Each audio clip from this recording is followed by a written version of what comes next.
Hello everyone, आप सभी का स्वागत है आप सबके अपने शैक्षिक और ज्ञानवर्धक चैनल ज्ञान की मोती में। डियर स्टूडेंट्स, मैं शालिनी आप सभी के लिए लेकर आई हूँ कक्षा 10 से संबंधित अर्थशास्त्र का अध्याय 1, जिसका शीर्षक है विकास यानी डेवलपमेंट। लेकिन विकास को समझने से पहले हमें ये समझना बहुत जरूरी है कि अर्थशास्त्र का क्या अर्थ है। डियर व्यूअर्स, अर्थशास्त्र सामाजिक विज्ञान की वह शाखा है जिसके अंतर्गत वस्तुओं और सेवाओं के उत्पादन, उनका वितरण, उनका विनिमय और उपभोग का अध्ययन किया जाता है। अर्थशास्त्र शब्द संस्कृत शब्दों अर्थ और शास्त्र की संधि से बना हुआ है, यानी कि ये दो शब्दों से मिलकर बना हुआ है। अर्थ जिसका अर्थ है धन और शास्त्र यानी धन का शास्त्र।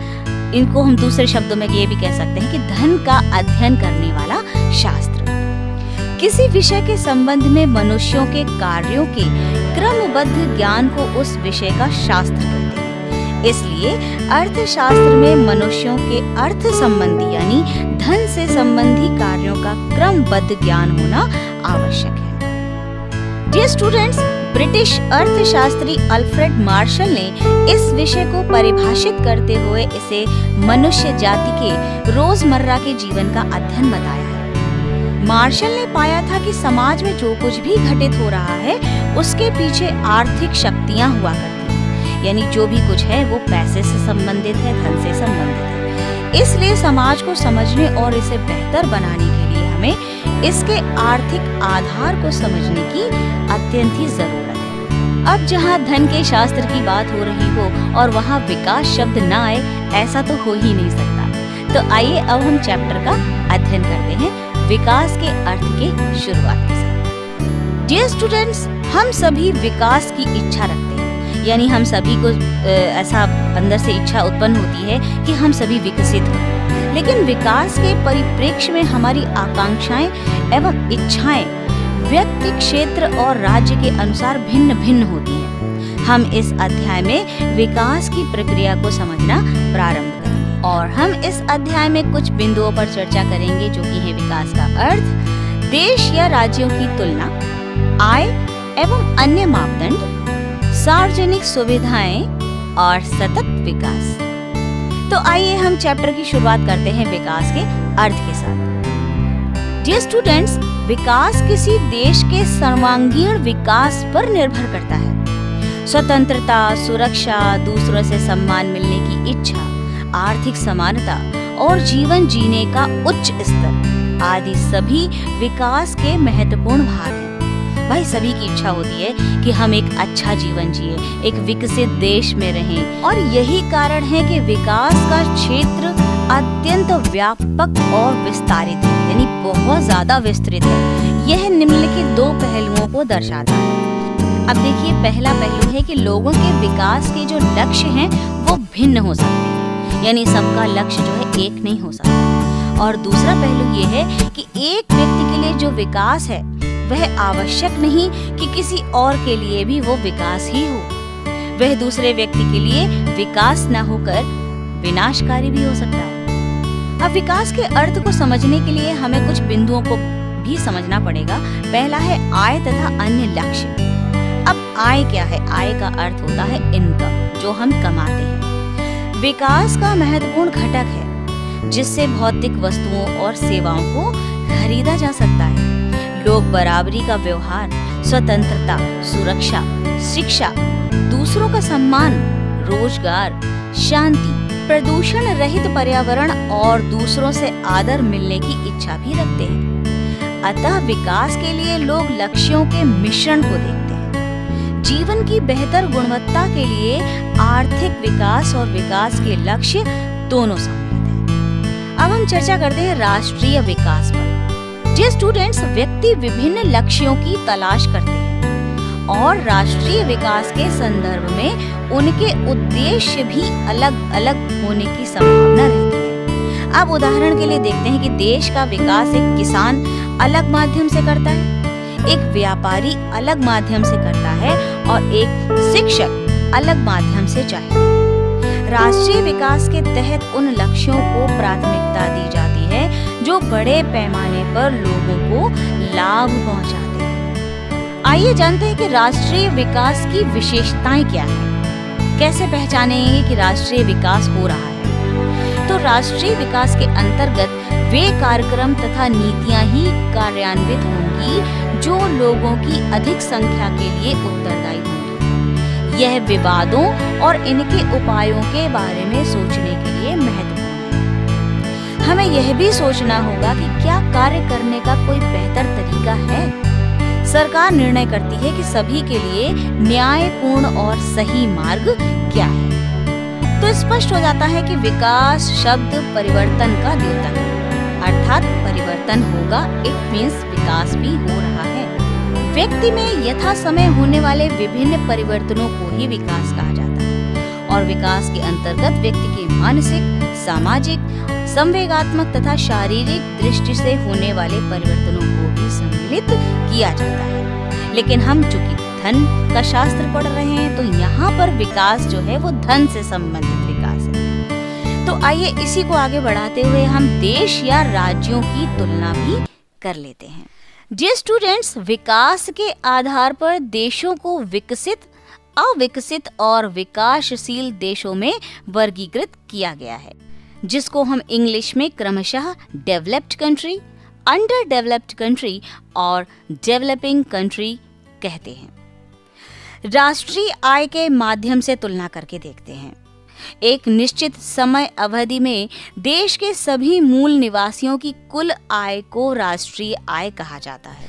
डियर स्टूडेंट्स, ऐसे देश जिनकी कुल आय उच्च है उन्हें विकसित देश कहा जाता है, जैसे संयुक्त राज्य अमेरिका, ब्रिटेन एवं जापान। हालांकि यह एक उपयोगी उपाय नहीं है क्योंकि देश की आबादी अलग अलग है और कुल आय की तुलना किसी व्यक्ति द्वारा अर्जित औसत राशि को नहीं बताएगी। अब हम करते हैं प्रति व्यक्ति आय के माध्यम से तुलना।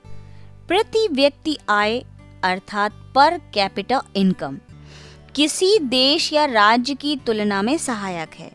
इसकी गणना कुल आबादी द्वारा देश की कुल आय को विभाजित करके की जाती है। इसे औसत आय यानी एवरेज इनकम भी कहा जाता है। प्रति व्यक्ति आय हम कैसे पता करेंगे?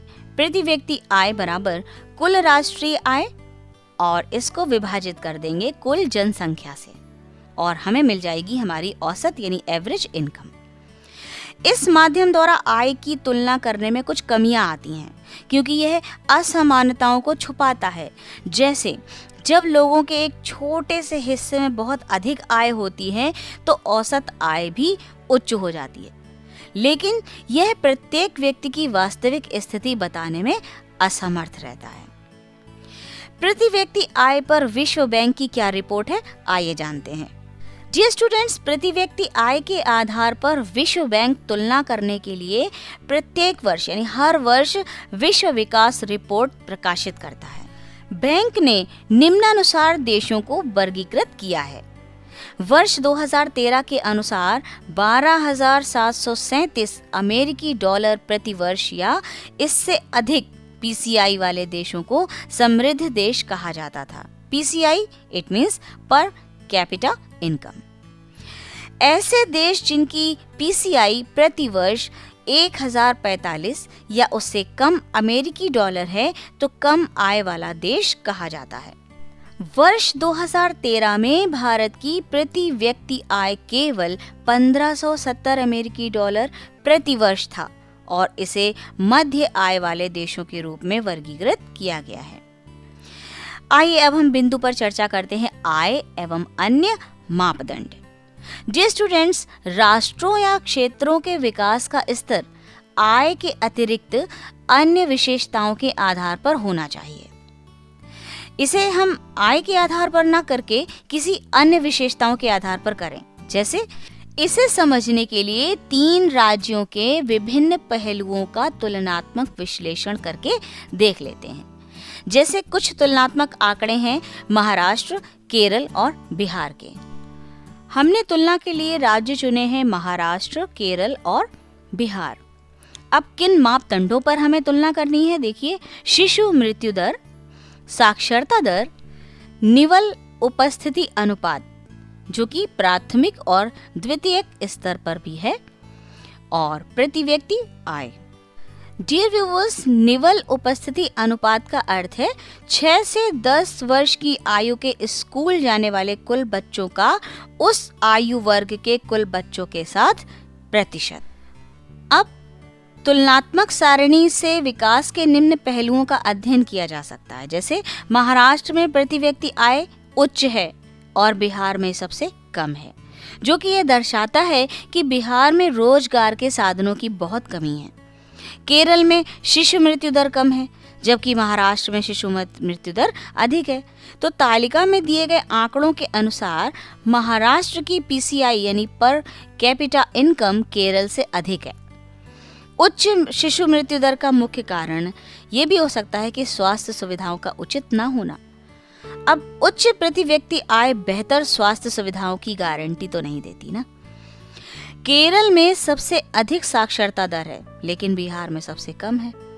निवल उपस्थिति अनुपात सबसे अधिक केरल में है, जबकि बिहार में सबसे कम है। इन पहलुओं से स्पष्ट है कि प्रति व्यक्ति आय विकास के विषय में फैसला करने के लिए सर्वोत्तम मापदंड नहीं है। अतः यह स्पष्ट है कि प्रति व्यक्ति आय विकास के दर को नहीं माप सकती।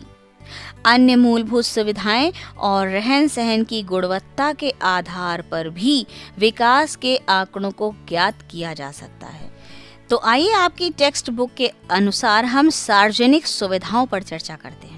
डियर स्टूडेंट्स, अधिक औसत आय या मुद्रा से आप जीवन के लिए उचित आवश्यक वस्तुएं नहीं पा सकते हैं। इसका अर्थ ये हुआ कि उचित भौतिक सुविधाओं और सेवाओं के लिए आय पर्याप्त सूचक नहीं है। उदाहरण के लिए हम देखते हैं कि मुद्रा से प्रदूषण मुक्त वातावरण, बिना मिलावट की दवाइयाँ या बीमारियों से सुरक्षा नहीं खरीदी जा सकती है। इसके लिए आपको धन की आवश्यकता नहीं है। इसलिए प्राथमिक व माध्यमिक विद्यालयों जैसी सार्वजनिक सुविधाएं, स्वास्थ्य सुविधा व स्वच्छता संबंधी सुविधाएं भी जीवन के लिए महत्वपूर्ण होती हैं। इन पंक्तियों के अनुसार ये तो स्पष्ट हो जाता है कि सार्वजनिक सुविधाओं के लिए आपको धन की ही आवश्यकता नहीं है, बल्कि व्यक्ति के मानसिक विकास का भी महत्वपूर्ण योगदान होता है। इसी बिंदु को आगे बढ़ाते हुए हम सार्वजनिक वितरण प्रणाली एवं राशनिंग पर चर्चा करते हैं। डियर व्यूअर्स, सार्वजनिक वितरण प्रणाली एक ऐसी व्यवस्था है जिसमें आवश्यक उपभोग की कुछ वस्तुओं अथवा खाद्य पदार्थ को न्यूनतम मूल्य पर लोगों को उपलब्ध कराया जाता है। सरकार द्वारा आम लोगों को अनिवार्य वस्तुएं, खाद्यान्न, चीनी, मिट्टी का तेल आदि आवश्यक वस्तुएं उचित दर की दुकानों द्वारा वितरित की जाती हैं। इस सेवा को सार्वजनिक वितरण प्रणाली के नाम से जाना जाता है।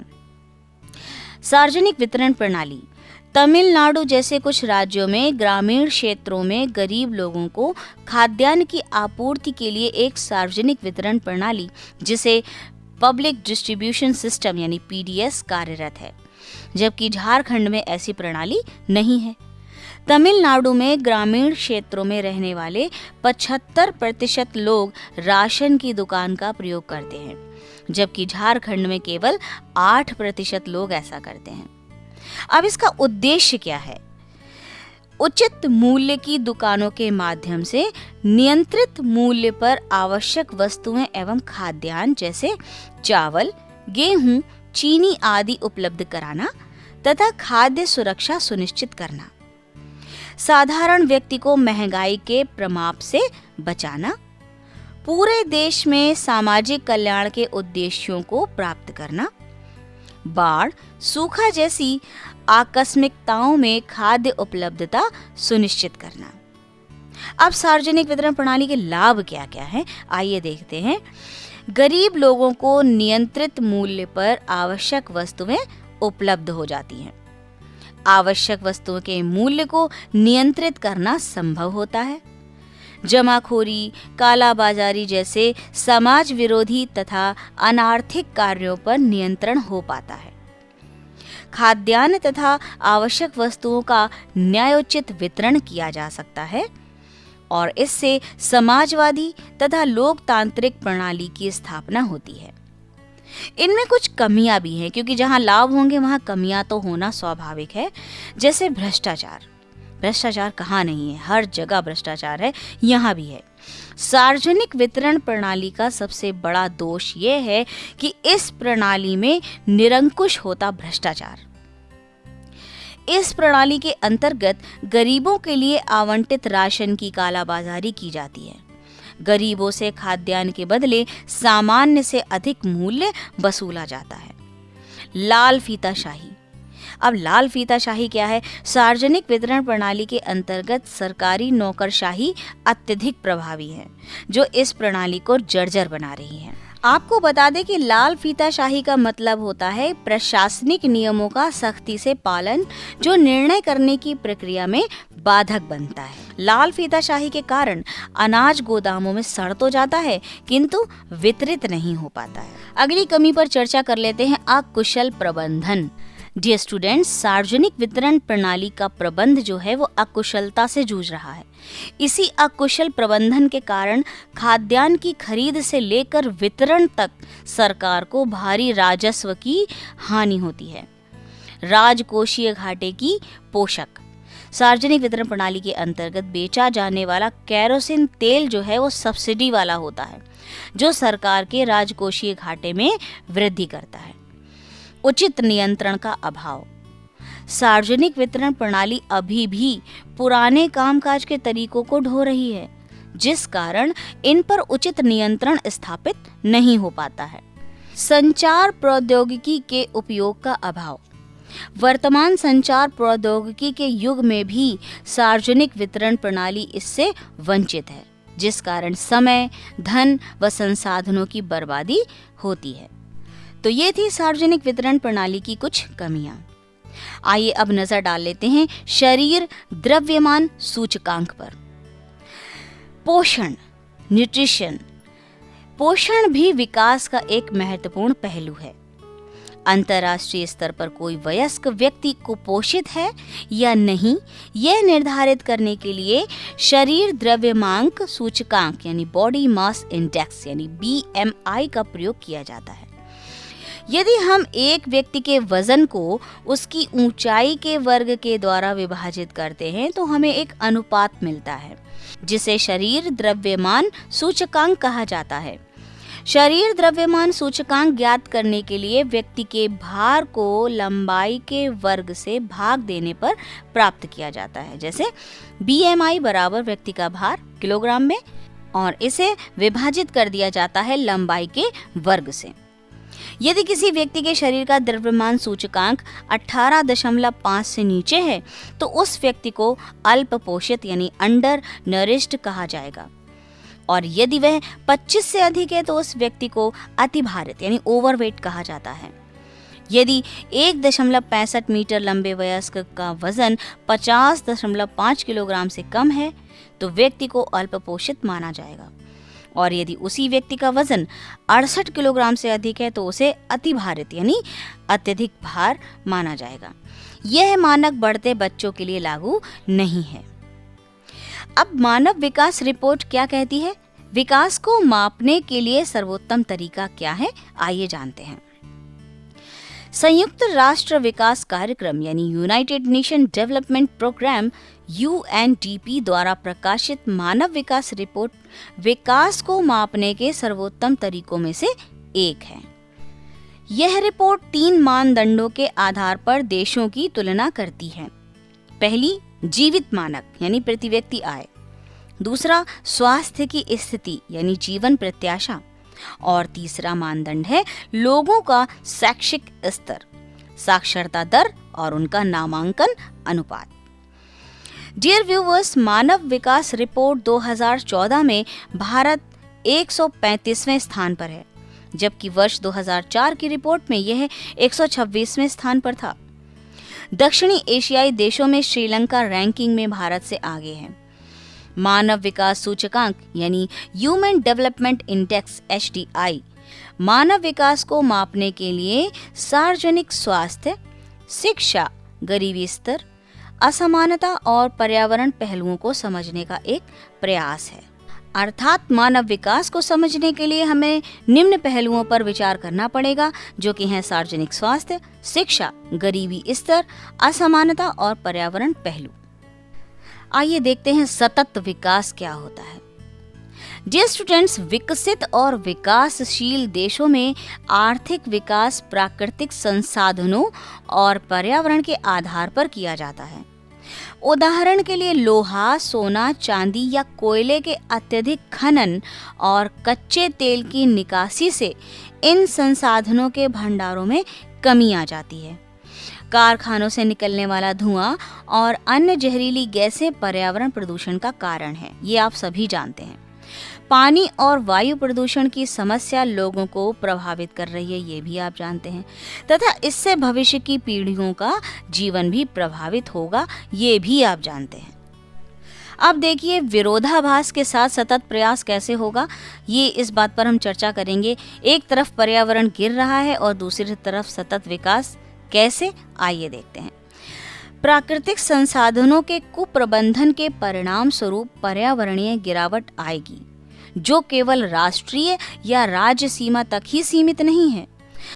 आप सभी का ध्यान सतत विकास यानी सस्टेनेबल डेवलपमेंट की ओर है, जो हमें संसाधनों का सावधानी पूर्वक उपयोग करने की अनुमति देता है।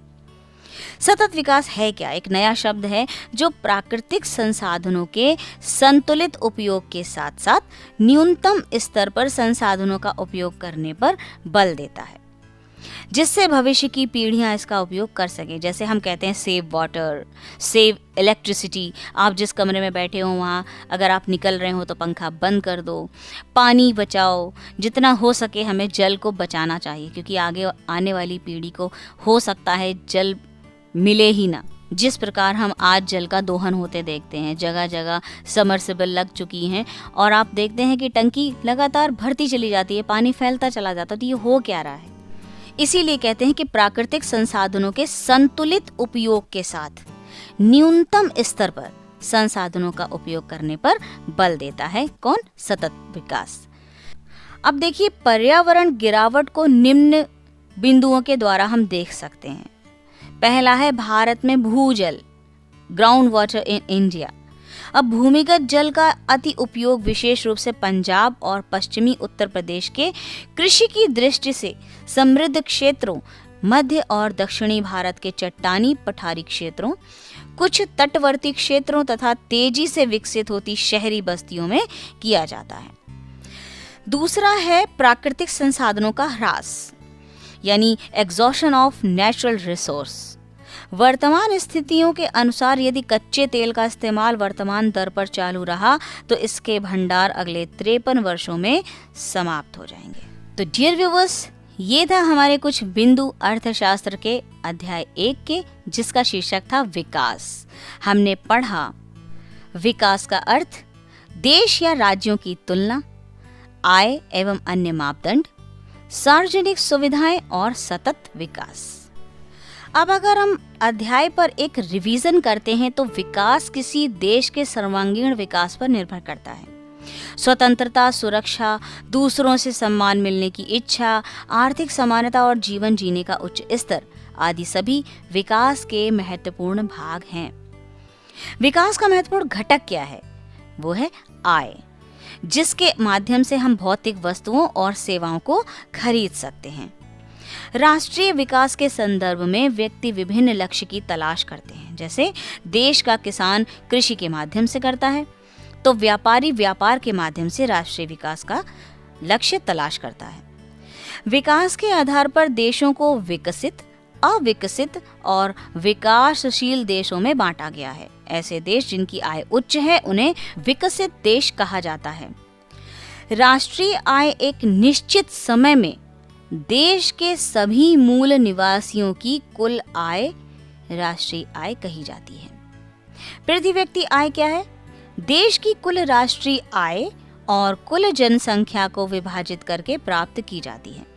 प्रति व्यक्ति आय के आधार पर विश्व बैंक प्रत्येक वर्ष विश्व विकास रिपोर्ट प्रकाशित करता है। राज्य या क्षेत्रों के विकास के लिए आय के अतिरिक्त अन्य मापदंड भी होना चाहिए, जैसे स्वच्छता, रहन सहन की गुणवत्ता, स्वास्थ्य सुविधाएं आदि। सार्वजनिक सुविधाएं जीवन की गुणवत्ता के लिए महत्वपूर्ण है। सार्वजनिक वितरण प्रणाली ये एक ऐसी व्यवस्था है जिसमें आवश्यक उपभोग की वस्तुओं को न्यूनतम मूल्य पर लोगों को उपलब्ध कराया जाता है। सार्वजनिक वितरण प्रणाली के उद्देश्य निम्नलिखित हैं: नियंत्रित मूल्य पर आवश्यक वस्तुएं एवं खाद्यान्न उपलब्ध कराना, और दूसरा है सामाजिक कल्याण उद्देश्यों को प्राप्त करना। शरीर द्रव्यमान सूचकांक, यदि किसी व्यक्ति के वजन को उसकी ऊंचाई के वर्ग से विभाजित करते हैं तो एक अनुपात प्राप्त होता है, उसी को शरीर द्रव्यमान सूचकांक कहा जाता है। मानव विकास रिपोर्ट, यह विकास को मापने का एक अच्छा तरीका है। यह रिपोर्ट 3 मानदंडों के आधार पर निर्धारित की जाती है: प्रति व्यक्ति आय, जीवन प्रत्याशा और शैक्षिक स्तर।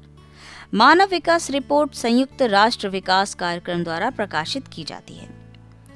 सतत विकास, प्राकृतिक संसाधनों के संतुलित उपयोग के साथ न्यूनतम स्तर पर संसाधनों का उपयोग करने पर बल देती है, जिससे भावी यानी भविष्य की पीढ़ी इसका उपयोग कर सके। प्राकृतिक संसाधनों के कुप्रबंध के परिणाम स्वरूप पर्यावरणीय गिरावट आती है। भूमिगत जल का अति उपयोग तथा प्राकृतिक संसाधनों का ह्रास आदि इसके कारण हैं। डियर व्यूअर्स, चलते चलते हम इन्हें भी जान लेते हैं। आर्थिक विकास क्या है? Economic development.